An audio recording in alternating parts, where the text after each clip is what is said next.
this video, we're going to discuss what to do if someone puts a gun in your face. Now, as I've said before, if someone is robbing you with a weapon and all they want is your valuables, just give them the valuables. But if you're convinced that this situation is going to escalate and that this person intends to hurt you, even if you cooperate, then we should take action. So Mark was to put the gun in my face right here, close, where I can reach it.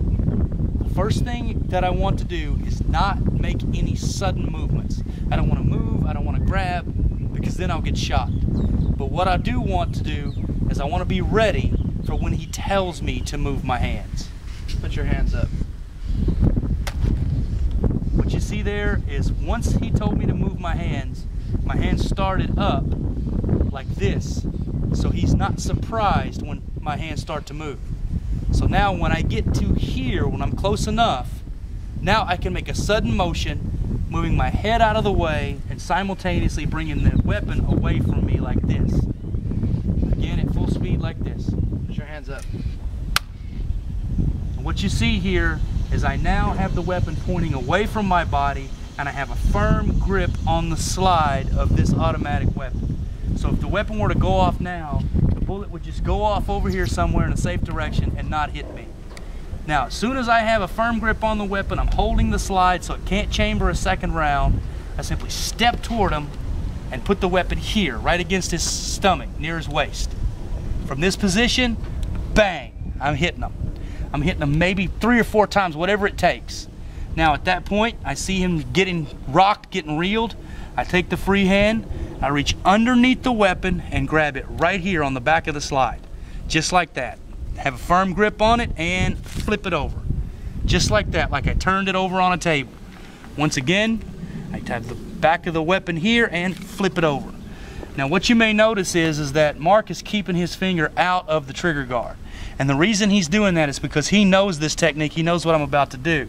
So if his weapon were in there and I turn this sucker over like that, it would break his finger. So for practice purposes, he keeps it on the outside.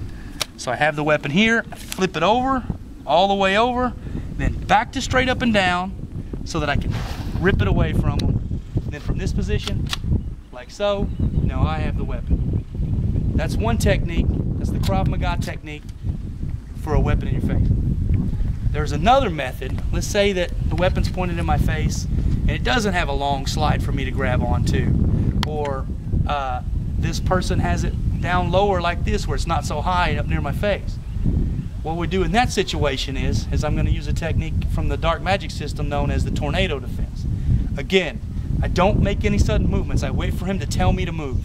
Put your hands up. Now, as my hands start up, just like before, I'm going to simultaneously move my body out of the way and I'm going to bring my hand across, but this time not for the barrel, but for his wrist, like so. At full speed like this. Put your hands up. Now what I've done is I've got his wrist locked. I have the weapon pointed out that way, safe again. Now what I'm going to do is I'm going to take my right foot and I'm going to step all the way around and spin like a tornado. That's where the name tornado defense comes from.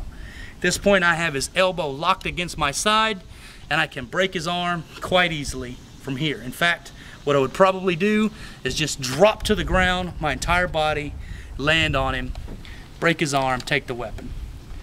That's 2 techniques that you can do for someone pointing a weapon at you close enough where you can reach it.